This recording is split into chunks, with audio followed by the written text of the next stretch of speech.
Olá, professora Ana Cristina, boa noite, Olá, tudo bem? Ronaldo. Que prazer, viu, estar aqui com você nessa live, nessa instituição que é tão querida por nós, que é a Abracrim, não é? Nosso coração aqui, como advogados criminalistas que somos.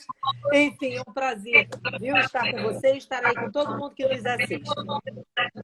Nossa, eu particularmente estou muito feliz, até porque eu fui seu aluno e eu sou muito seu fã. Eu acho você maravilhosa.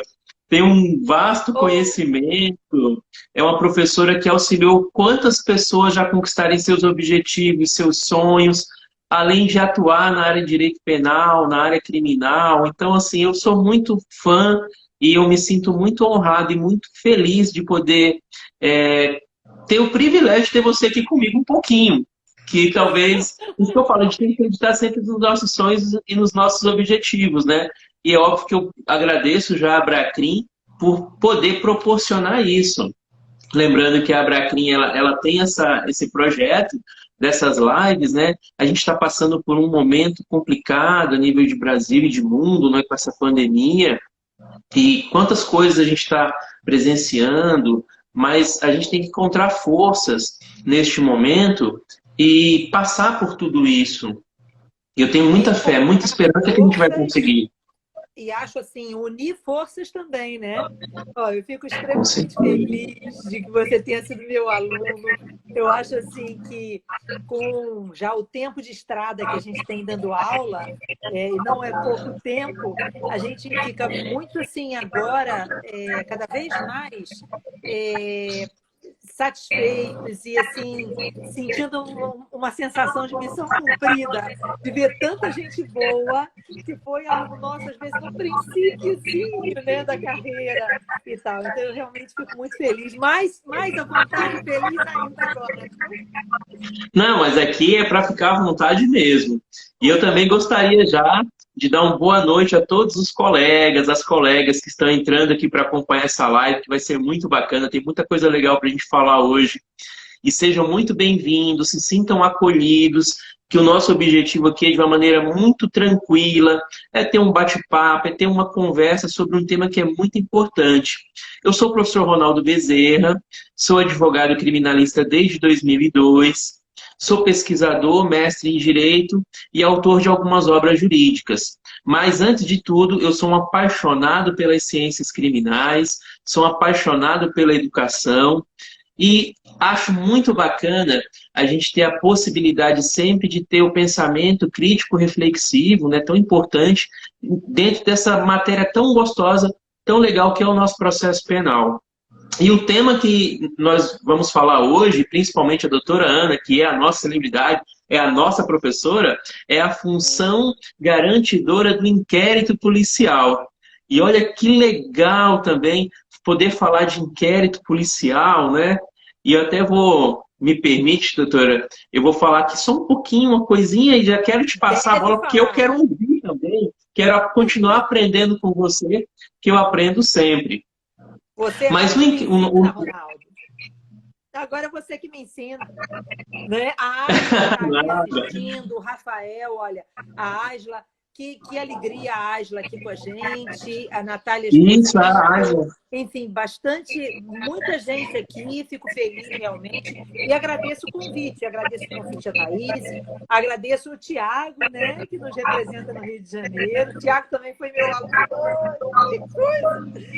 Então, enfim, mas assim, primeiro agradecer o convite, Abraço Nacional, agradecer a todos vocês, agradecer a você por me recepcionar, mas vamos lá, agora a palavra é toda sua, manda ver que depois então eu vou fazer minhas considerações e pedir o pessoal para fazer pergunta também, eu estou aqui vigiando as perguntas que forem feitas, é interessante sempre interagir, né? Eu acho que a ideia é a de interatividade. Não, com certeza. E também quero deixar aqui um beijo no coração de todos e também do Tiago, que é um amigo, essa pessoa fantástica, da Thaís também, maravilhosa, da Aisla também, que está aí também nos acompanhando, e todos os alunos aí também. já que eu tenho essa coisa maravilhosa também, que é a vontade de ensinar. Já tem um tempinho que eu leciono aqui na universidade. Bom, mas dentro do nosso tema, eu só quero falar um pouquinho sobre a questão do inquérito, porque o inquérito ele é sempre muito polêmico. Até porque o inquérito ele foi inserido dentro de um contexto histórico, se a gente for analisar, de um sistema que é um sistema inquisitório. E o sistema inquisitório ele vai nascer lá na Idade Média através da Santa Inquisição. E a ideia de um sistema inquisitivo, se a gente for pensar que o nosso processo penal, ele trata-se de um modelo em que se tenta um caminho necessário para se verificar se vai condenar ou não uma pessoa, mas se vai se percorrer todo este caminho, desde que acontece lá uma investigação preliminar, e que essa investigação preliminar ela é diferente daquilo que vai acontecendo durante a instrução, porque o inquérito policial nada mais é dessa tentativa que a gente tem sempre de ir em busca de uma verdade. Porque a ideia, até o tal do princípio da verdade real, né, tão discutido, é tentar, então, descobrir o que aconteceu de verdade. E isso nasce através do inquérito policial. Essa vontade de se, dentro de um direito de punir, de um jus puniendi que o Estado tem desde a vingança pública, ele traz esse contexto justamente porque a Inquisição ela tem essa função de descobrir o que aconteceu de verdade nesse contexto, utilizando-se lá na Idade Média a tortura, inclusive, para se tentar buscar isso. Quando a Igreja Católica, então, detinha o seu poder, ela criou a polícia da Igreja, que era a Santa Inquisição, primeiro se buscando os hereges, que eram justamente as pessoas que não queriam acreditar na doutrina religiosa. Depois, quando caçou os hereges, colocou seus olhos para as mulheres, e milhares de mulheres foram queimadas, acusadas de bruxaria. Tanto é verdade que os caras tinham um livro, que era o Malleus Maleficarum, o Martelo das Feiticeiras, que era um guia justamente para interpretar quem era bruxa, e para poder interrogar, perfeito, e justamente para interrogar, e através da tortura, tentar buscar, então, essa verdade, e uma verdade que pode ser construída, inclusive. Até porque no campo da filosofia ela trabalha muito essa questão da verdade. Então, quando a gente tem esse contexto histórico muito forte de um sistema inquisitivo puro, em que nós deixamos nas mãos de uma única pessoa o poder de investigar, o poder de decidir, o poder absoluto, e nós trazemos isso para um inquérito policial, na gestão da prova através da autoridade policial, sem a possibilidade de um contraditório, sem a possibilidade de uma ampla defesa, nós já temos aí um procedimento em que nós permitimos à autoridade policial, no caso do inquérito policial, ou ao Ministério Público, quando é o procedimento investigativo criminal, a essa possibilidade da investigação, sem nos ater a esse contraditório e essa ampla defesa. Mas o inquérito policial, como qualquer instituto do direito, ele tem que passar por uma evolução. Nós tivemos agora, não é o nosso tema, mas já quase finalizando aqui, o pacote anticrime e a possibilidade do juiz de garantias tentar ter pelo menos um julgador que vai participar das questões da investigação e que não vai julgar o mérito do processo. Justamente respeitando o princípio da imparcialidade, não permitindo que um juiz se contamine com eventuais provas e elementos de informação e permitindo, então, que o processo não se transforme num mero instrumento para aplicação de uma futura pena. Mas aí eu já passo a bola para você, dentro dessa função, então, tão importante do inquérito, porque a maioria, inclusive tem uma brincadeira que o pessoal fala, né? Afinal de contas, o inquérito policial ele é dispensável ou é indispensável para a postura da ação penal? Porque é tanto, se você for observar pelos números, porque a maioria das denúncias são ofertadas com base no inquérito policial, não é? Então, o inquérito ele tem uma importância significativa na prática. Então, por que, diz para mim, professora, por que função garantidora do inquérito policial? A bola é sua. Vamos lá, vamos lá. Então, primeiro, gente, é o seguinte, agradecer aqui, olha só o carinho de vocês, a Karine Toniello, a Cássia, o Cid. O Cid é policial, olha só, aí no Nordeste, e está aqui com a gente, numa live da Abracrim, olha só que fantástico. né? Então, você vê que tem uma mudança de mentalidade. A Adria, então um beijo para vocês que estão aí, olha só, que foram provavelmente meus alunos e que estão efetivamente participando aqui da live. Então, primeira coisa, um beijo enorme. Segundo, gente, olha só, eu gosto sempre, nas nossas lives, toda vez que eu participo, sabe, Ronaldo, aqui na minha casa, eu moro no mato, literalmente no mato. Então, assim, saio pouco de casa, porque o meu estúdio é dentro de casa, e embora eu advogue, eu represento o Gamilfo no Rio e tal, mas eu advogo menos do que dando aula. Eu trabalho muito dando aula, né? E hoje em aulas online. Então, eu saio muito pouco de casa. A pandemia não mudou muita coisa na minha vida, não, mas aqui a internet é ruim. Então, eu preciso de muitos corações nessa live, porque os coraçõezinhos de todos que estão aqui nos assistindo vão auxiliar, impulsionar a live, facilitar aí a divulgação da Abracrim. A gente precisa disso, né, para fortalecer a nossa missão, fortalecer a instituição e, principalmente, para que eu saiba se está funcionando direitinho a minha transmissão ou não. Então, corações são fundamentais. Toque o dedo nesse coração aí e bota para rodar essa situação. Ronaldo, a Carol está pedindo aqui para você baixar um pouquinho o som do seu telefone, porque ele está replicando alto. Isso. Aí vamos lá, gente. Então, agora vamos conversar um pouquinho. Por que eu escolhi esse tema? Quando a Thaís veio falar comigo e me convidar para a live, eu fiquei pensando assim, poxa, o que eu vou colocar para discutir numa live com a Abracrim Nacional? E como eu falei ainda há pouco, por mais que eu seja advogada criminalista, eu trabalho muito com preparatório para concurso, né? E nós fomos surpreendidos recentemente pelo edital de delegado de Polícia Civil do Paraná. E por que Totalmente simples. Existe uma nítida mudança de mentalidade na formação dos delegados de polícia. E essa mudança de mentalidade é evidente que reflete sobre todos nós que somos os advogados ali na linha de frente, junto com o advogado, com o delegado, no momento da investigação.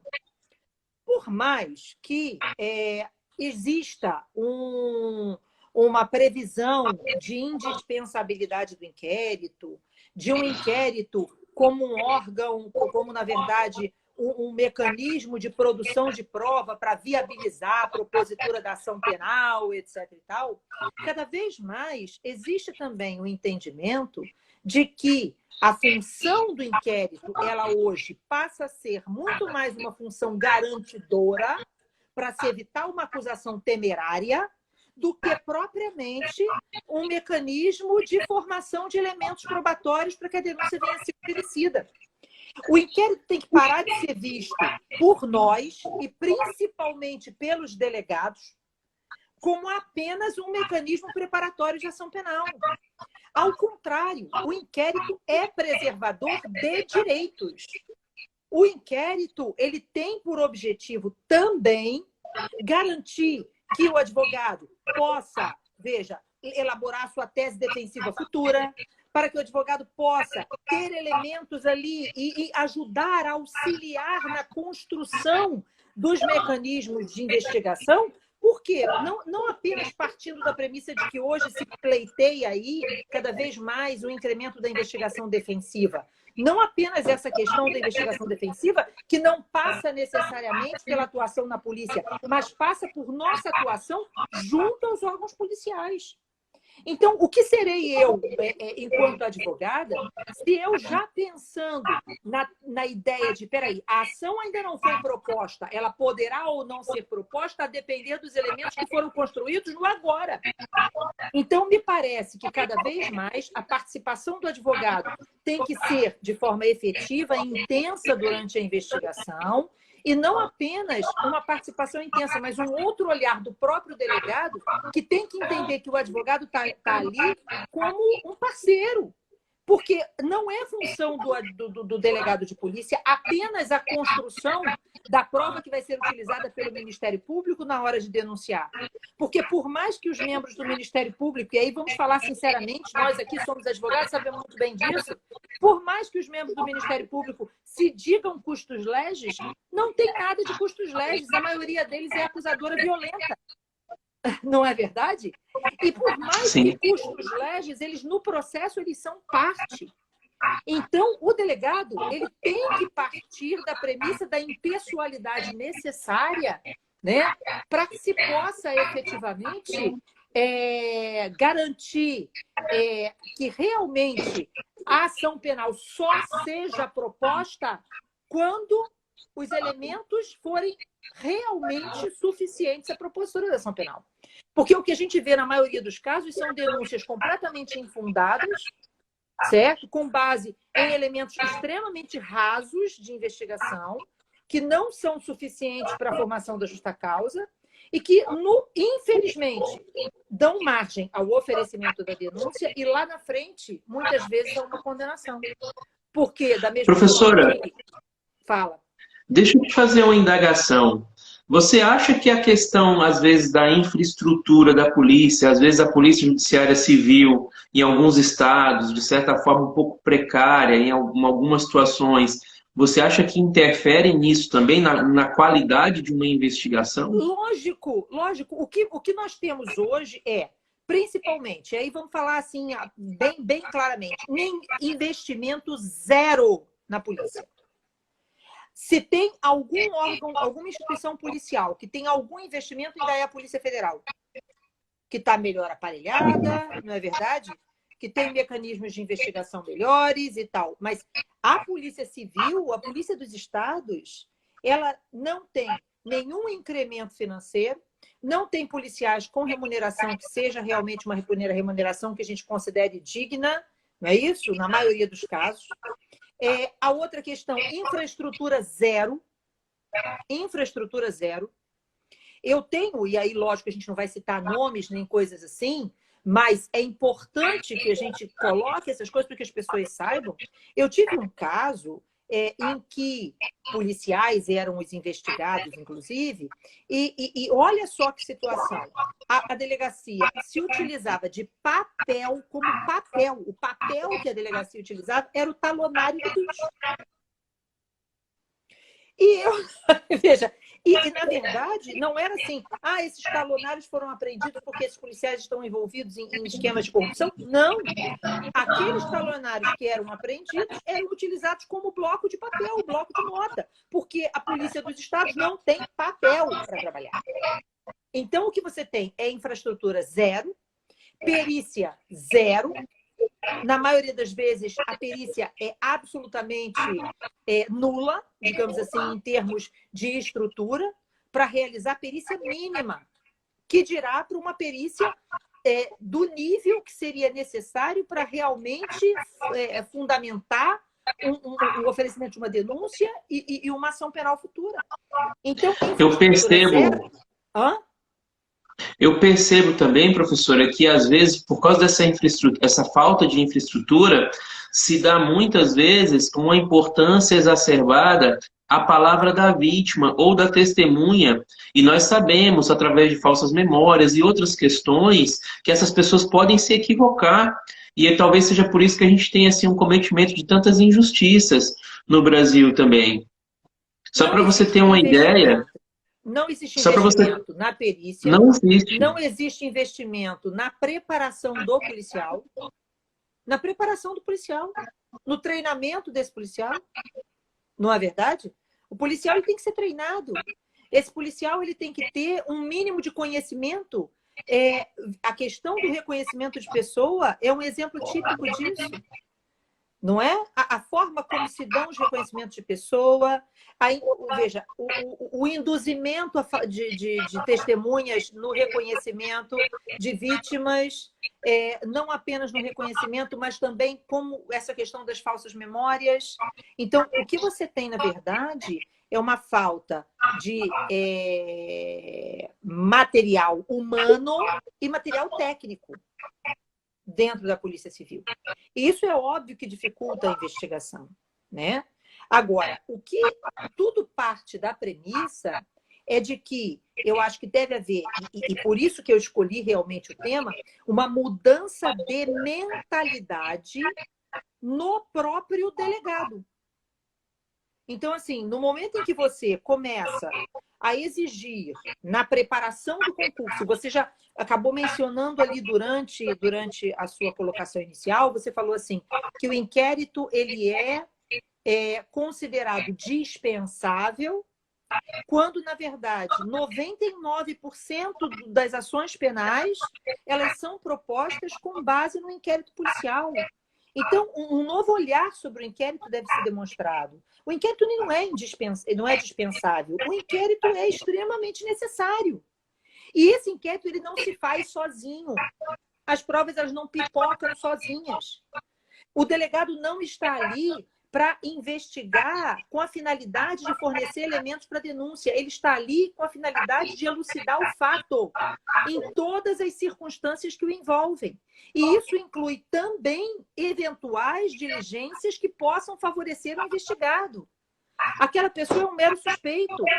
Ela é presumidamente inocente, principalmente durante uma investigação. Sequer existe contra ela indício suficiente de autoria. Então, o delegado ele não está ali somente para colher elementos que possam viabilizar o oferecimento da denúncia. Ele também está ali para preservar os direitos individuais daquele cidadão, para evitar Deixa eu que a te acusação perguntar. seja temeriamente proposta. Né? Deixa eu te fazer uma pergunta. Você acha que o juiz de garantias ele pode ir de encontro a essa evolução do inquérito com uma garantia maior? Você concorda? Acha que não? Não, eu acho que o juiz de garantias é fundamental. Eu acho que tudo vem num pacote. O que a gente tem que passar a entender é que, veja só, é aquela coisa assim, no inquérito não existe contraditório e ampla defesa. Realmente, as diligências realizadas durante o inquérito, elas não são realizadas com um contraditório contemporâneo.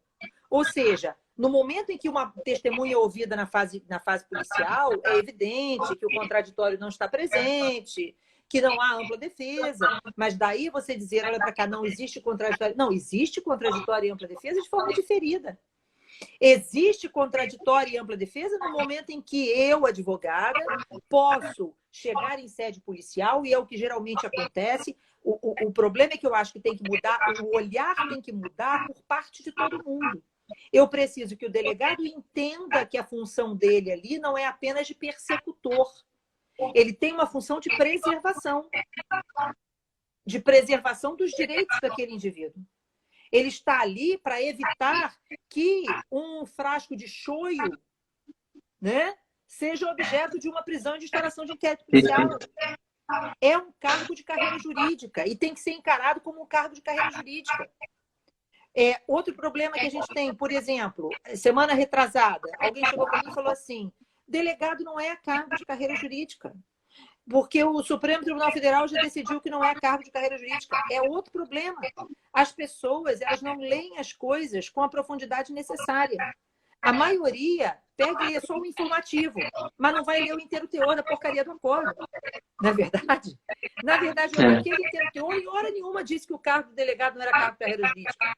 Era uma ação direta de inconstitucionalidade contra uma prerrogativa de função de delegado numa lei estadual, numa Constituição do Estado. Aquilo foi declarado inconstitucional, não foi o reconhecimento. O cargo de delegado é um cargo por lei federal definido como de carreira jurídica. Ele é um operador do direito, ele é a linha de frente, é ele que vai fazer a primeira tipificação da conduta, e essa primeira tipificação da conduta tem consequências jurídicas. Então, a responsabilidade do delegado é muito grande. E isso faz muita diferença. Faz diferença para a vítima, faz diferença para o investigado, faz diferença para nós, advogados, em relação às posturas que a gente vai adotar dali para frente. Então, no primeiro momento, a gente tem que ter atenção a essa atuação do delegado e o delegado tem que ter uma nova percepção do seu papel dentro da sociedade e dentro do mundo, enfim, do direito penal como um todo e das consequências penais e processuais penais. Então, esse é o primeiro ponto. O segundo ponto é o próprio advogado. Porque, não sei se você percebe isso, mas eu percebo muitas vezes que a pessoa que é advogada já parte da premissa que o delegado é inimigo. Então, não é verdade? Não. Não, o delegado não é inimigo. Não, o delegado não é seu inimigo. O delegado tem que ser encarado como um aliado da verdade. E a verdade pode ser em favor do seu cliente. Então, aquele delegado, ele está ali, é uma pessoa a quem você tem direito de petição. Eu posso peticionar na delegacia, as pessoas têm que entender isso. Eu posso peticionar em sede policial e eu tenho mecanismos para fazer valer as minhas prerrogativas e os direitos do meu cliente. E o delegado tem que respeitar. Com certeza. Então, a questão é, nós precisamos ter uma visão diferente do papel do delegado de polícia e do inquérito policial dentro do processo penal. É preciso se considerar da importância do inquérito e de que esse inquérito ele é, sim, um mecanismo de formação de elementos quando esses elementos se demonstrarem insuficientes à propositura da ação. Muito bem. E aí vem a questão. E depois que a ação foi proposta? Concordo plenamente. O juiz de garantias tem um papel essencial. O nosso sistema processual penal é um sistema acusatório. E exatamente por força disso, o juiz que vai lá na frente proferir a sentença, ele não pode estar imiscuído, ele não pode estar de forma alguma contaminado por aquilo que foi produzido e que pode e deve ser produzido novamente no curso da ação. E aí eu gosto de usar um exemplo único, assim, simples, para mostrar que a figura do juiz de garantias ela não é um absurdo. Ela está totalmente dentro do contexto do próprio artigo 252 do Código de Processo Penal. Por quê? Não, o problema do fone, gente, é que é o seguinte, eu estou com bateria, minha bateria do telefone está arriando. Se eu colocar o fone, eu vou ficar... no meio da live vai cair isso aqui, então não posso correr, tá? Então, vamos lá. Então, o que acontece? A gente tem que ter atenção com essa situação. Eu vou dar um exemplo aqui também. Eu tive um outro caso na Justiça Federal, anos atrás, em que houve uma interceptação telefônica por aproximadamente 1 ano e 2 meses. Tá? Então, foram uns 14 meses de interceptação telefônica. E essas interceptações telefônicas foram inicialmente decretadas por um determinado magistrado e ele prorrogou sucessivamente essa interceptação por um período de tempo. Depois, ele foi promovido, ele não estava mais naquele órgão julgador, naquela vara criminal, e aí, beleza, a denúncia foi oferecida tempos depois, com base nessa interceptação telefônica e tal. Mais para frente ainda um pouco, já uns 2 anos de ação penal em curso, houve o julgamento de um habeas corpus no TRF aqui da 2ª Região, e quando eu cheguei para a sustentação oral na turma, no TRF, e lá estava ele, esse mesmo juiz que antes havia interceptado o telefone, que foi quem autorizou as interceptações iniciais, não ficou todo o período de tempo, mas chegou a prorrogar as medidas, etc., por algum período. Estava lá ele, sentado, ia participar do julgamento. Na mesma hora, obviamente, eu iniciei falando do seu impedimento. É algo simples. Se ele atuou numa fase processual, ele não pode julgar, não é verdade? Não existe a figura do impedimento. Então, o que se quer criar com a estratégia do juiz de estratégia, com a previsão legal do juiz de garantias, é exatamente um mecanismo de impedimento. Então, se aquele juiz, que é agora o juiz de garantias, que a gente pretende aí que o Supremo tenha clareza, né? Não sei o que a gente pode esperar do Supremo, não sei. Enfim, mas a gente espera que o Supremo Tribunal Federal entenda da importância do juiz de garantias, porque aquele juiz que autorizou a interceptação telefônica, leu os relatórios policiais de interceptação e prorrogou a interceptação telefônica, ficou o tempo todo apenas lendo transcrição de conversas que foram pontuadas e pinçadas pelos policiais que estavam durante a investigação, sem que a defesa pudesse intervir, sem que a defesa pudesse demonstrar outros pontos de conversas que fossem transcritos, sem que se pudesse mostrar o contexto. Agora a gente está discutindo aí essa situação no Supremo Tribunal Federal da reunião. Isso é ótimo para a gente, muito bom. A gente tem que usar essa estratégia. O Supremo Tribunal Federal está discutindo agora se vai liberar a reunião do Bolsonaro na íntegra ou se vai liberar parcial. E aí a imprensa toda está falando: o problema de liberar só um pedaço das conversas é que pode perder o contexto, pois isso é o que o advogado criminal vivencia todas as vezes que tem. Bem-vindo ao nosso mundo, né? Dos autos, né? O tempo Bem-vindo ao nosso mundo. Bem-vindos ao nosso mundo. Porque é o que acontece. A polícia chega ali e faz assim: olha, eu quero essa conversa aqui é que interessa. E essa conversa aqui, isolada, dá a sensação de que é uma coisa, quando na verdade é um contexto completamente diferente, né? Tive um outro caso com interceptação telefônica em que o tempo todo se falava assim: o chopp. E a polícia reportava que chopp era dinheiro e chopp era chopp. Então, assim, sabe? Chopp era chopp. Mas acontece que no momento em que aquela conversa é dissociada do contexto, chopp pode ser o que aquele investigador quiser. Né? Basta só colocar alguma coisa entre parênteses. Exatamente. Então, a ideia de se desentranhar o inquérito policial e de só dar acesso ao juiz que vai proferir a sentença, aquilo que já foi submetido ao contraditório e à ampla defesa, é essencial. Então, eu acho que o juiz de garantias ele está totalmente de acordo com essa nova visão necessária de um inquérito preservador, de um inquérito que tem que ter uma visão garantista, e parar de se falar: olha, o inquérito é unidirecional. Não, o inquérito é bidirecional. O inquérito ele tem dupla função.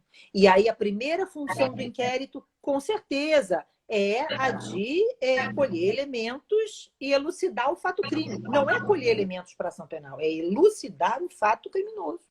Todo mundo tem consciência da necessidade do inquérito. Agora, a gente quer um inquérito que também preserve direitos, porque a segunda função do inquérito é a função preservadora, para que se evite uma acusação temerária. E a participação do advogado, ela é fundamental. Por isso mesmo que eu acho importante que se criem novos delegados. Os delegados que agora vão ser... acho que existe no edital da prova do Paraná, por isso que eu escolhi novamente, eu vou frisar isso para quem entrou na live depois. Eu escolhi esse tema por causa do edital do Paraná, porque eu acho que a gente tem a preparação do delegado antes e a preparação do delegado depois. O delegado que encara o inquérito como necessário, como não apenas um serviçal do Ministério Público, como um cargo de carreira jurídica, que tem que respeitar direitos, tem que garantir os direitos individuais do que tem a possibilidade de indiciar, mas que tem que fazê-lo de forma escrita e fundamentada, da mesma forma que ele pode desindiciar, que tem opinião, não é verdade? Que pode se manifestar sobre a insignificância e evitar que consequências nefastas, como a prisão de uma pessoa que praticou aí um choio, né, de R$2, enfim, deixe de acontecer. Então, eu acho que tem que ter a visão de que o advogado não é seu inimigo, de que o advogado é alguém que vai contribuir para a elucidação do fato. Então, o advogado que participa da investigação, ninguém falou que o advogado vai participar de todos os atos. Professora, O que nós falamos foi: o advogado vai, lógico, contribuir com a indicação de possíveis diligências para preservar os direitos do cliente dele. Óbvio. Professora, quando teve a Lei 13.245 de 2016, que alterou ali também o Estatuto da OAB e que deu um pouco mais de força para os advogados na investigação preliminar, eu me recordo que na época até tinha alguém falando que poderia até ampliar bastante os poderes e até mesmo talvez tentar mudar a forma de visão do inquérito. Será que ali naquele momento, de certa forma, tentou-se mostrar isso, essa função necessária, garantidora? Sim, eu acho que é essa a ideia do olha para cá. O advogado participa do inquérito, sim, O advogado tem que estar no inquérito? Sim. O advogado tem que ser ouvido e tem que poder formular perguntas durante o depoimento do cliente dele? Sim. E o delegado tem que respeitar isso. Então, na verdade, posicionamentos que já vinham sendo adotados em determinados acórdãos, mas que não eram seguidos à risca por todos os delegados. A gente ainda encontra aquele delegado que tem o ranço do advogado não pode chegar perto, né? E aquele advogado que acha que delegado é inimigo. Você não tem que chegar na delegacia baixando cabeça para delegado, mas você tem que respeitá-lo e entender que ele também está ali fazendo a função dele. Acho que é uma via de mão dupla, de respeito mútuo à função de cada um. Não é verdade? E eu acredito que até dentro da profissão do criminalista, o advogado que souber trabalhar muito bem na investigação pode criar para ele até um nicho de mercado, né? Criminalista também. Exatamente. E hoje, cada vez mais, e aí vem a questão da investigação defensiva, quando se fala na investigação defensiva, se parte para a ideia, e também nesse ponto eu acho que ainda falta muito por parte dos delegados de evoluir nesse posicionamento, porque, em geral, eu acho que eles têm muita preocupação com medo de perder aquela coisa de o inquérito, a investigação criminal é função do Estado. A investigação criminal... Não, ninguém quer aqui substituir o papel do delegado. O que se pretende é fornecer elementos para a real elucidação do fato, e não apenas sob a ótica apenas de um órgão de acusação. Não é só o Ministério Público a requisitar diligências durante a fase investigativa, é também o advogado a sugerir, sim, que determinadas diligências sejam produzidas. E se o Estado não as produz, é lógico que nós, advogados, vamos fazer isso.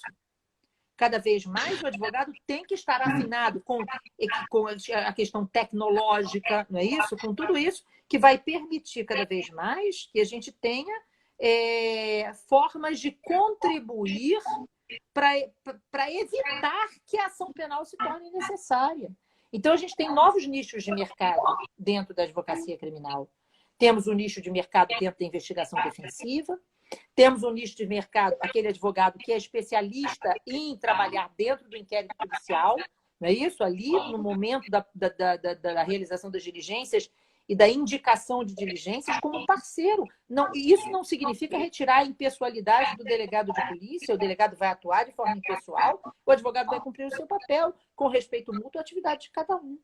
E nós temos também um novo nicho dos acordos penais. Indiscutivelmente, nós temos um nicho novo dentro da figura dos acordos penais. Vai ter advogado que vai ter que se especializar em acordo. Não é verdade? Com certeza. A justiça penal negociada, ela é talvez uma forma bem de realidade do futuro de um caminho do processo penal. Porque, de certa forma, nós ainda somos um país que prende muito. Então, nós tivemos nos últimos anos aí um aumento substancial da população carcerária. Se eu não me engano, em 2010 se falava em 500 mil presos. Hoje se fala em termos quase 800 mil, variando um pouco. Então, nós tivemos um aumento gradativo de população carcerária. O próprio CNJ tem se mostrado muito preocupado com essa realidade. A gente tem esse problema agora da própria pandemia, que já chegou até instituições penais. E, de certa forma, e aqui até um campo da criminologia que eu gosto também, professora, de certa forma a violência urbana acaba não diminuindo, mesmo a gente tendo tido um aumento gradativo da população carcerária. Então, talvez um inquérito policial realmente como uma forma garantidora, um inquérito com uma infraestrutura melhor, um inquérito um pouco... com as pessoas trabalhando de uma maneira em conjunto, até mesmo com a advocacia, cada um dentro da sua função, talvez seja necessário até mesmo para evitar certas injustiças, né? Você falava de um caso, eu tive um caso aqui assustador de um jovem que foi preso no seu trabalho porque foi acusado de um roubo e na hora do roubo ele estava na aula, dentro da Universidade Federal, apresentando um trabalho. Mas como ele trabalha em uma empresa de prestação de serviços, à tarde ele tinha prestado um serviço na residência. À noite, essa residência foi assaltada. E a vítima, que a gente não culpa, porque também tem todo aquele critério de medo, de receio, né? Mas a vítima achou que a pessoa fosse ele. E ele simplesmente foi levado, foi preso, e até conseguir a absolvição dele, mostrar com as provas, com a professora da faculdade. Não, ele E foi estava na sala, ele mantido apresentou preso um durante trabalho. todo o Então, processo. eu sempre lembro muito desse caso quando eu percebo a importância que é, então, um inquérito policial, uma investigação muito bem feita, porque praticamente não teve. Exato, Se isso tinha que deu ter morrido muito ali. a palavra da vítima. Isso tinha que ter morrido ali. Então, se Sim, você... Porque por mais que a gente diga assim, não, com o juiz de garantias, o inquérito vai ser desentranhado, o juiz da instrução, né? Porque tem gente dizendo que não, tem gente dizendo, não, se tiver o juiz de garantias, mesmo assim o inquérito vai ficar. Não, a lei é muito clara. Me parece que o dispositivo é muito claro. Na hora do 399, se o juiz confirma o recebimento da denúncia, ele desentranha o inquérito, só as provas não repetíveis, é isso, né? Que serão encaminhadas ao juiz da instrução. Por mais que a lei tenha feito essa previsão, a própria atuação do juiz de garantias, ela vai estar pautada no inquérito.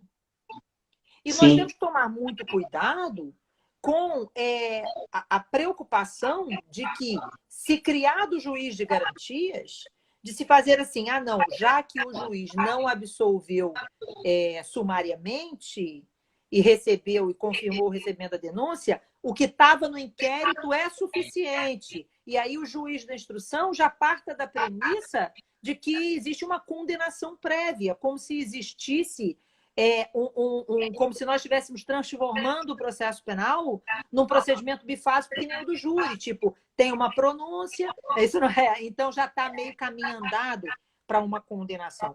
Hora nenhuma isso aconteceu. Então a gente tem que continuar lembrando que o importante não é apenas desentranhar o inquérito, é que esse inquérito sirva como um mecanismo para evitar uma acusação que não poderia ter sido deflagrada. É o caso do seu cliente. Isso não podia ter de jeito nenhum. A denúncia não poderia ter sido oferecida. Mas as denúncias são oferecidas com base em absolutamente nada, né? Então, eu tenho um outro caso aqui também de um policial que aconteceu assim. Um policial ligou para outra pessoa, exigiu lá, enfim, uma coisa qualquer na ligação telefônica, e aí a pessoa falou assim, mas você nem trabalha no inquérito. Aí ele falou assim, mas fulano está comigo. E o MP denunciou só por conta dessa frase. Fulano está comigo. Olha só, era uma bravata. Uma bravata. Não havia nenhuma outra prova. Nenhuma outra prova. Então, é um Ministério Público que denuncia excessivamente, né? Investigações que não precisariam ter iniciado e que iniciam, sabe-se lá por quê. Então, coisas assim muito absurdas. Se enxerga crime onde não existe, se ignora por completo a ideia da insignificância, né? Então, a gente tem um reconhecimento de pessoa completamente falível, nenhum mecanismo. Então, você tem um problema absolutamente caótico. Delegados que muitas vezes instauram inquéritos por nada, que, na verdade, buscam sempre uma tipificação mais gravosa para garantir que os indivíduos fiquem presos, quando, na verdade, não era para ser assim, né? Então, você chegou o a... Jorge falou aqui, tem que Deixa... trancar a ação. Sim, Ah, exato. Apresenta o advogado no perfeito. inquérito, a qualidade, sim, se o advogado participa, vai ser absolutamente, o nível é outro, mas não porque capacidade, mas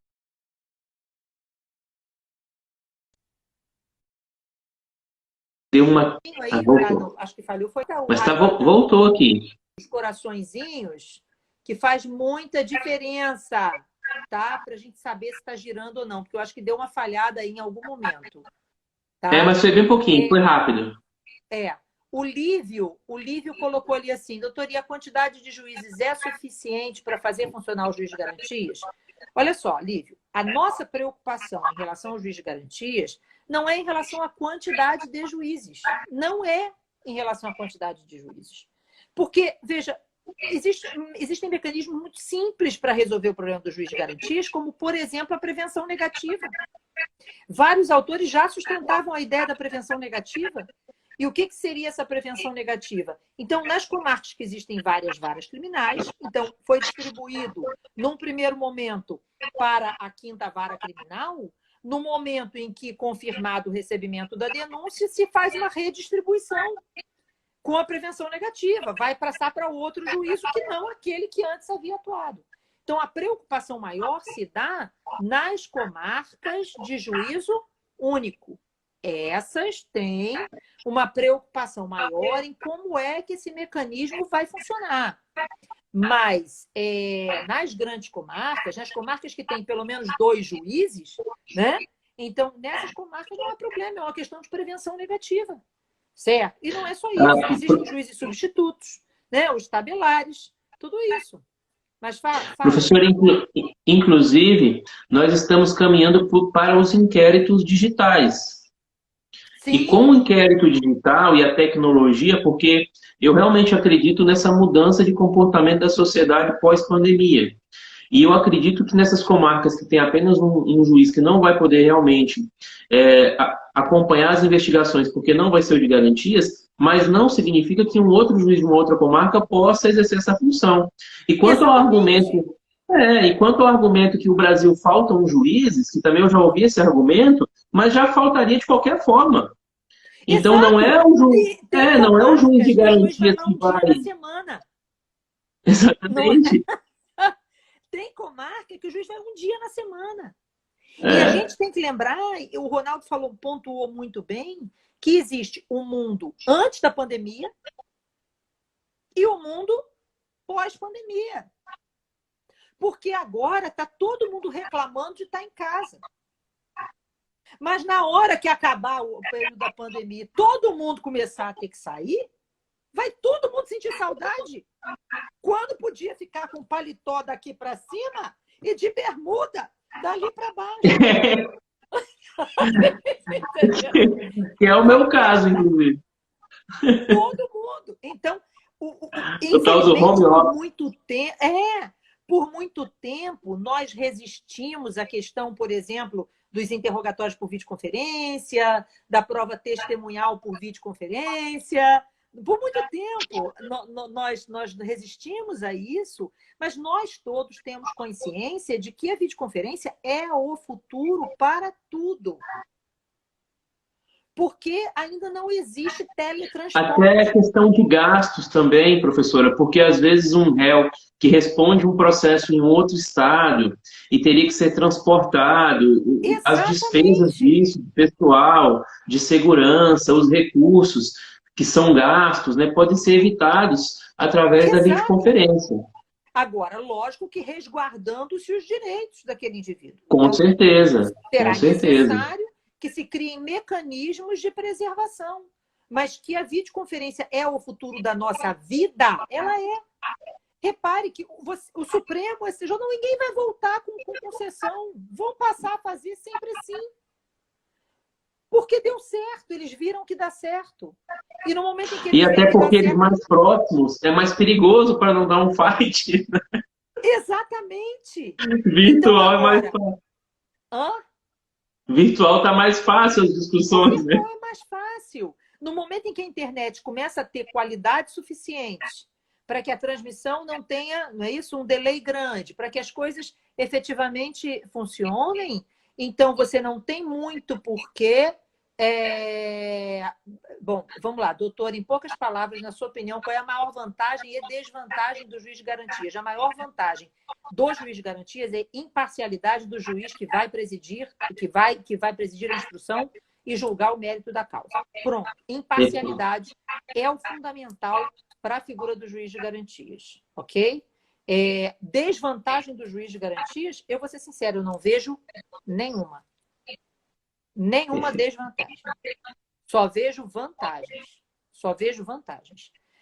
Professora, A resistência, quem resiste ao juiz de garantia, se você observar bem, são aquelas pessoas que querem ter o processo para si. Esse é o grande problema do nosso judiciário hoje. Eles acham que eles são donos do processo, né? Então, e aí eu não preciso dar muitas... Não preciso nominar a coisa, porque é bem claro. Assim, esse processo é meu, ninguém me tira. Então, isso professora, é no nosso judiciário. o nosso Código de Processo Penal, ele, se fizer a leitura da exposição de motivos, por exemplo, a gente percebe que ele tem um cunho inquisitivo puro, praticamente. Porque ele foi com um modelo diferenciado, um modelo mais autoritário. Durante os anos, então, ele passa por essas mudanças de legislação. O próprio juiz de garantias, o ministro Moro, enquanto ministro, por várias razões e durante várias entrevistas, deixou claro que ele era contra. Ele tinha um posicionamento contrário. A senhora acha que essa questão também da mentalidade das pessoas, da sociedade, uma mentalidade um pouco inquisitiva, isso também atrapalha, talvez, uma evolução no processo penal, uma evolução no próprio inquérito? Sim. Olha, eu acho até que não é muito, infelizmente, não é uma mentalidade apenas inquisitiva, é uma mentalidade centralizadora e um excesso de vaidade. Eu tenho duas palavras para definir Sérgio Moro: centralização e vaidade. E isso a gente vê muito na Justiça Federal. Muito. Eu vejo também. O que a gente percebe é que a maioria dos processos, principalmente no caso depois que criou a interceptação telefônica, e aí as pessoas pensam assim, tem muito crime hoje. Não, não tem muito crime hoje. Não tem muito crime hoje. O crime sempre teve. Não é verdade? O crime é um fenômeno da própria sociedade. Novos mecanismos de investigação que alcançam, obviamente, informações que antes não eram alcançadas. E aí o que acontece? O que acontece é basicamente o seguinte: na Justiça Federal, o que se vê é que a grande maioria das interceptações elas acabam trazendo outros frutos. E é a mesma coisa da delação premiada. A colaboração premiada é a mesma coisa. Você tem um núcleo inicial, não é isso? Que vai pulverizando. E o que você percebe é que existe uma dificuldade imensa dos juízes federais, mais do que dos juízes estaduais, de largar o peixe. Então, veja, não é porque essa colaboração premiada resultou nessa outra, que resultou nessa outra, que resultou nessa outra, que todas vão ficar concentradas perante o mesmo juízo. Tem que se parar com essa ideia de que a desculpa é sempre a conexão. Então, não existe conexão, então eu sou competente. Não. Isso é uma demonstração clara dessa vaidade que acaba, digamos assim, fazendo com que a mentalidade inquisitória se torne cada vez maior.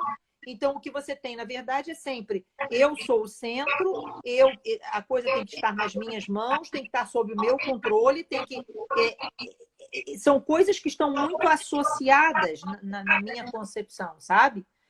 Deixa eu te fazer uma pergunta que eu acho que vai de encontro até esses pontos que você coloca muito bem. Aliás, que brilhante essa aula que você está nos dando. Tenho certeza que todo mundo que está acompanhando a live e que vão acompanhar depois, porque fica gravada, as pessoas vão amar, porque é uma aula, é um show, né? E eu não esperava nada menos disso vindo de você. Não faça isso. Você acha que depois que começaram as transmissões dos julgamentos do Supremo Tribunal Federal, que hoje as pessoas, inclusive as pessoas leigas, elas acessam, elas assistem. Você acha que, às vezes, ali nas decisões do Supremo, em matéria criminal, tem uma preocupação, talvez, ali em agradar as pessoas, e aí o Supremo, às vezes, toma decisões não tão garantistas assim? Você já percebeu algo nesse sentido? Não, eu não tenho dúvida. Porque aqui é diferente, né? Quando a gente dá aula, a gente tem que falar aquilo que vai cair na prova, aquilo, enfim. Aqui a gente está para expor as nossas ideias, o que a gente pensa e tudo mais. Eu acho que existem grandes problemas no Supremo Tribunal Federal. Primeiro, com certeza, um órgão político. Então, só a campanha que a gente percebe que é feita por eles para garantir aí a vaga, né? A gente já sabe que aquilo é um órgão político. A segunda coisa, eu acho, é que você tem pessoas julgando temas completamente dissociados da sua experiência profissional. Isso eu acho, por mais que existam assessores, novamente, nós somos seres humanos cheios de defeitos. E entre esses muitos defeitos está essa tentativa sempre de se manter o centralizador das nossas coisas. Ninguém quer abrir mão do que é, né? Então, por mais que você tenha um assessor, eu tenho quase convicção absoluta de que o assessor não é quem define aquilo que vai ser julgado ali. O ministro acaba, de certa forma, apresentando os seus posicionamentos pessoais. Existe o juiz imparcial, mas imparcialidade não pode ser considerada neutralidade absoluta, porque as pessoas não são neutras. As pessoas têm opiniões pessoais, uma carga histórica, não é isso, na sua formação e tudo mais. Então, eu vou dar um exemplo. O que o Fachin e o Fux entendem de processo penal? Perfeito. Perfeito. Vou ser sincera, o Fux é brilhante, ele foi meu professor. Sim, com certeza. Um homem que eu admiro muitíssimo, muitíssimo, muitíssimo. Mas ele não sabe nada de processo penal, ele é professor de processo civil. A vida inteira foi professor de processo civil. A vida inteira escreveu livro de processo civil. Não é verdade? Então, assim, para começar, a coisa já começa errada. Porque eu vou dar um outro exemplo, ok? Que começa na primeira instância, já começa o judiciário todo errado desde o início. Veja, estupro. Qualquer juiz pode julgar estupro. Rapaz, moça, que acabou de passar na magistratura, pouca vivência de vida. Não é isso? Porque aquele estupro pode realmente ter ocorrido e a vítima precisa, obviamente, de toda uma assistência que é multidisciplinar e o nosso judiciário não está preparado para dar esse amparo. Perfeito. Não é verdade? Mas também pode ser uma mentira. Pode ser uma mentira. E se essa pessoa que está ali sentada como órgão julgador não tiver, novamente, um amparo multidisciplinar, uma visão multidisciplinar dessa coisa, a consequência pode ser desastrosa. Não é verdade? E quando se lida com direito penal, lato sensu, está se falando de liberdade do ser humano. Exatamente. Segundo o bem maior que nós temos após a vida. Exatamente. Professora, nós estamos aqui, pelo tempo, caminhando para o encerramento, pelo que eu estou percebendo aqui. Cai, né? Porque assim, o que é bom passa rápido. Já dizia o Einstein que o tempo é relativo, né? E que a gente percebe o tempo, quando a gente faz coisas que a gente gosta muito, a gente percebe o tempo voando. Então, uma live tão maravilhosa quanto essa, com a sua presença, é claro que eu já sabia que ela ia passar voando. Mas eu queria, assim, para você já caminhando daqui a pouquinho para o seu final, eu queria que você me respondesse uma coisa. Você acha que quando o Supremo, o próprio STF, determina as investigações, ele estaria agindo ali como um órgão inquisitivo, inquisidor? O que você acha sobre isso? Sim, acho. É uma das coisas, veja só, se tem um tema que me encanta, Ronaldo, é prerrogativa de função. Eu gosto muito desse tema, sabe? Eu gosto muito de competência como um todo, mas prerrogativa de função é um tema pelo qual eu tenho um especial carinho. Por nada de assim, mas eu gosto de prerrogativa.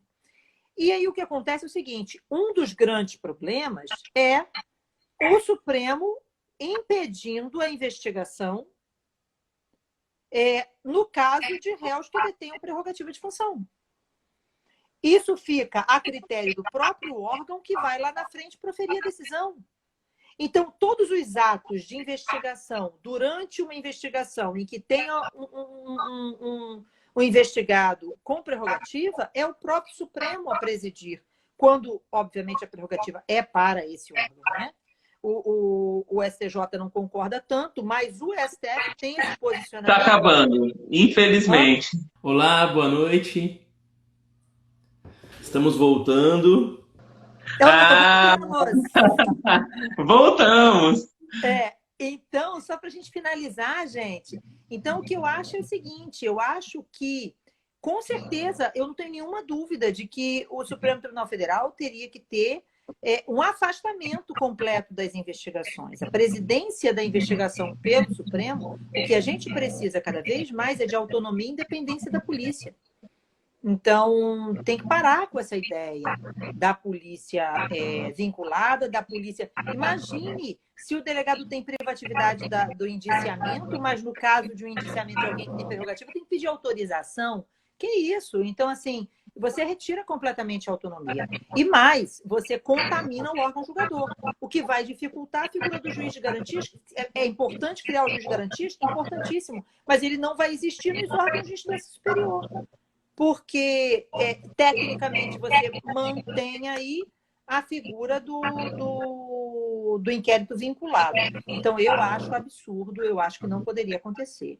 Né? Professora, aproveitando que a gente voltou e tem mais um tempinho, deixa eu aproveitar, então, a sua sabedoria para a gente finalizar. Qual seria o futuro do nosso inquérito policial? Eu acho que a gente parte para um inquérito...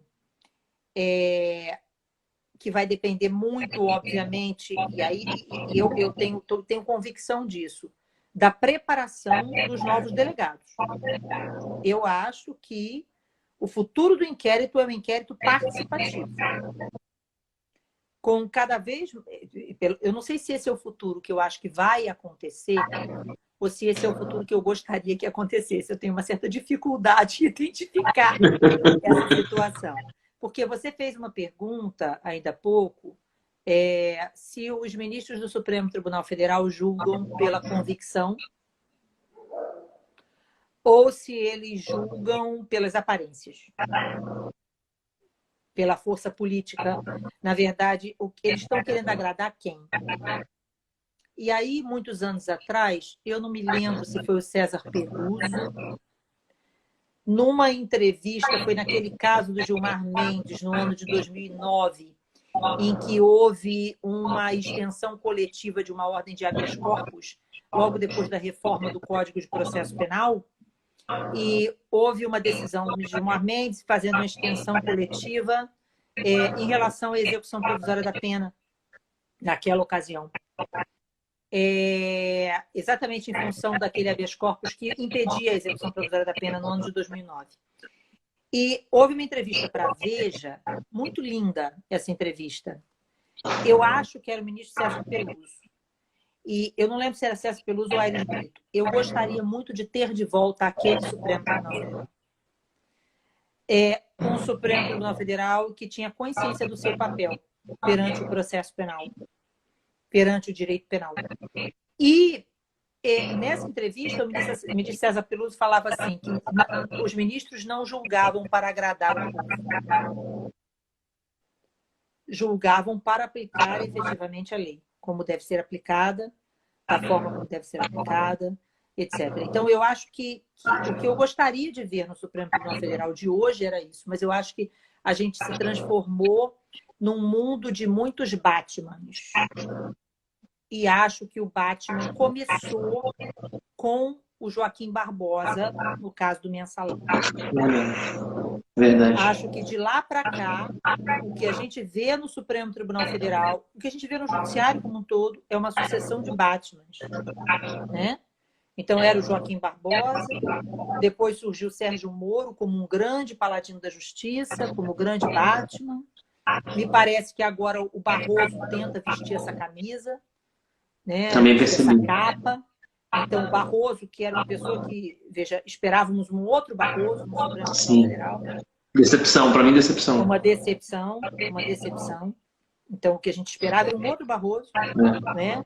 E, de repente, se veste a capa do Batman, do Justiceiro, do Paladino, né? E se esquece que por trás deles existe uma lei, que existe toda uma coerência, e lembrando que não é só a lei, que tem leis, que tem princípios que têm que ser respeitados, certo? Que as pessoas que estão ali são pessoas, não são objetos, né? Não são máquinas, não são pessoas que não pegam doença, né? Não são pessoas como se...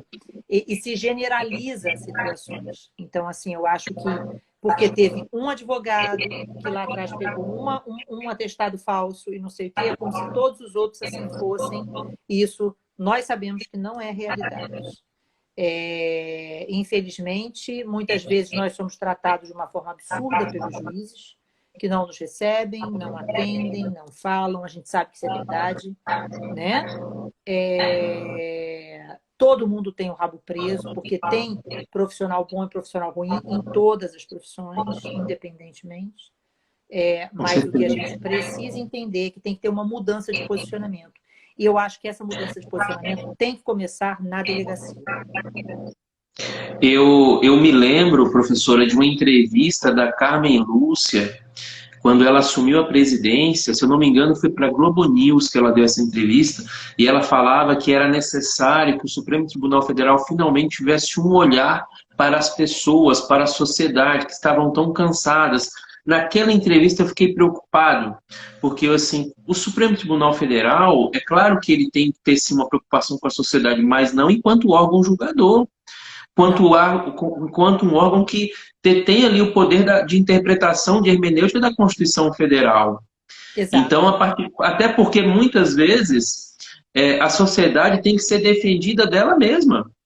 Porque existe, e aí a própria filosofia chama de conhecimento vulgar, que é o conhecimento do leigo, de pessoas ali que acham, porque leram um artigo, não são da área jurídica, leram um artigo, leram uma decisão, e acham que entende todo um contexto complexo, que é o nosso mundo jurídico, e estão aptas, nas redes sociais em especial, a tecer vários comentários vinculados com fake news e com uma série de coisas, e que influencia outras pessoas. E essas pessoas, muitas vezes, são influenciadas também por declarações como essas da ministra Carmen Lúcia ou do ministro Barroso, quando ele quer ser ali o paladino da justiça. A função do STF é essa. E agora tudo é a tal da proteção deficiente. Sim, exatamente. Tudo agora é a tal da proteção deficiente, né? Então, não, desculpe a proteção deficiente. Como tem proteção deficiente, eu tenho que, olha só, salvaguardar a sociedade disso, salvaguardar a sociedade daquilo. Não, o que é preciso é mudar a mentalidade. Veja, primeira coisa,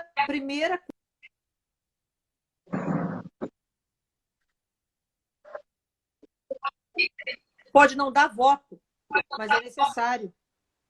Não é verdade? Então, primeira situação. Investir na polícia, investir na perícia, Sim. melhorar o salário policial. Então, a infraestrutura é uma conjuntura. A perícia precisa ser uma perícia de ponta. Então, quer realmente elucidar fato criminoso, quer realmente que a justiça seja efetiva, então vamos começar na base. Né? Então, e essa mudança de raciocínio, o delegado tem que ser visto como um papel relevante dentro da sociedade. Me parece que nós temos aí uma tendência, como você falou, para a digitalização do inquérito policial, para acabar com a ideia do inquérito escrito, cada vez mais oralidade, não é isso? Isso, perfeito. Então, eu acho que a tendência do nosso inquérito é o inquérito digital do futuro, digamos assim, mas que não vai ser possível se o Poder Executivo não abrir os olhos e começar realmente a investir naquilo que precisa de investimento. Né? Então, nós não queremos punições arbitrárias, também não queremos ausência de punição. Nenhum de nós é louco de dizer que, por mais que a gente... você é advogado criminalista. Não, eu sou advogada criminalista, porque você pode precisar de mim um dia. Verdade? Não é? Verdade. E o pior, você vai precisar mais ainda de mim se a acusação for infundada. Perfeito. Isso é uma coisa importante que as pessoas têm que entender. Mas é difícil, porque não sei você, não sei, na minha casa, por exemplo, eu sou a única advogada, é difícil em casa. É difícil em casa.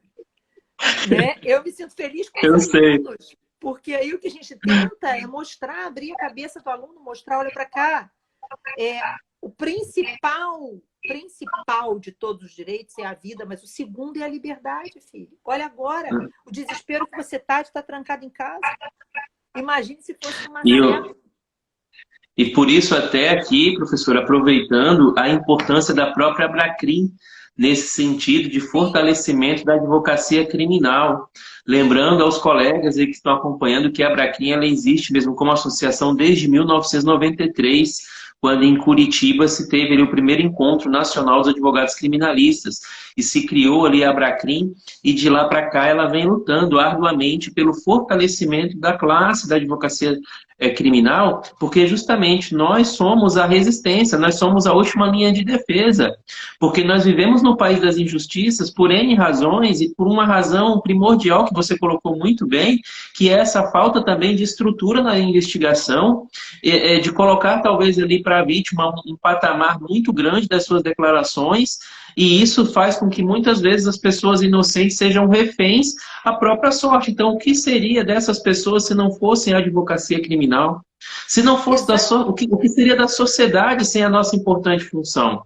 Então, eu até te parabenizo também pela postura que você sempre teve nas suas aulas, que são aulas excepcionais, excelentes na promoção e na formação dos alunos, nas carreiras que eles escolhem ali, para a sua carreira jurídica, para a realização do seu sonho, do seu objetivo. Você foi responsável, pode ter certeza que você foi responsável pela aprovação de muitas pessoas boas hoje, que exercem cargos importantes, mas você sempre demonstrou também a necessidade da reflexão desses temas.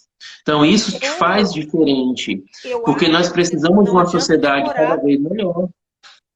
Nós precisamos evoluir, nós precisamos de um processo penal que evolua também. Nós precisamos de um inquérito policial assim, dessa forma, garantidora.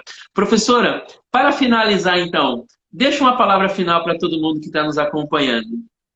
Olha, a minha palavra final vai reproduzir uma frase que foi colocada ali por um dos nossos ouvintes agora, um dos nossos espectadores. Liberdade é vida.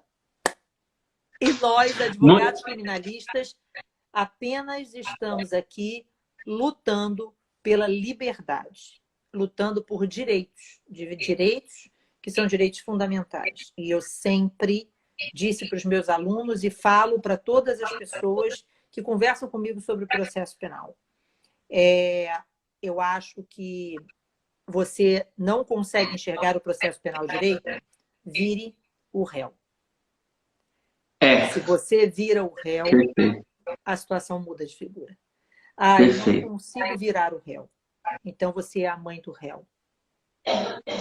Você é o pai do réu. Eu garanto que você vai dar valor ao advogado criminalista, vai entender a relevância do seu papel dentro da sociedade, a relevância de que ele tenha prerrogativas e de que ele seja respeitado na sua atividade profissional.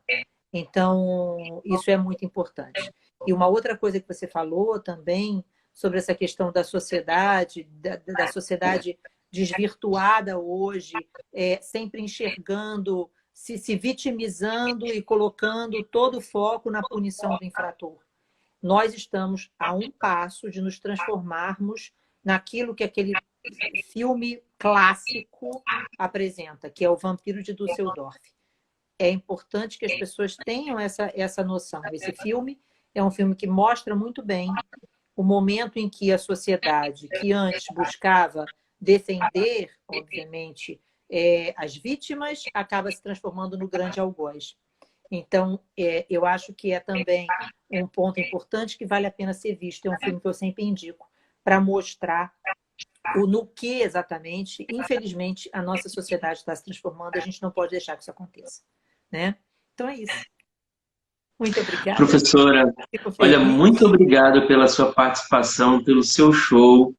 A Abracrim está muito feliz com a sua participação. Eu fiquei muito feliz. Eu confesso que eu fiquei até emocionado também, porque eu gosto muito de você. fui seu aluno, e você sempre foi assim, uma pessoa que mostrou um processo penal diferente, um processo penal, as manhas ali para a gente conseguir. Você ajuda as pessoas a conquistar seus objetivos, os seus sonhos, e você também tem esse lado assim fantástico, que é um lado que as pessoas realmente se apaixonam por você.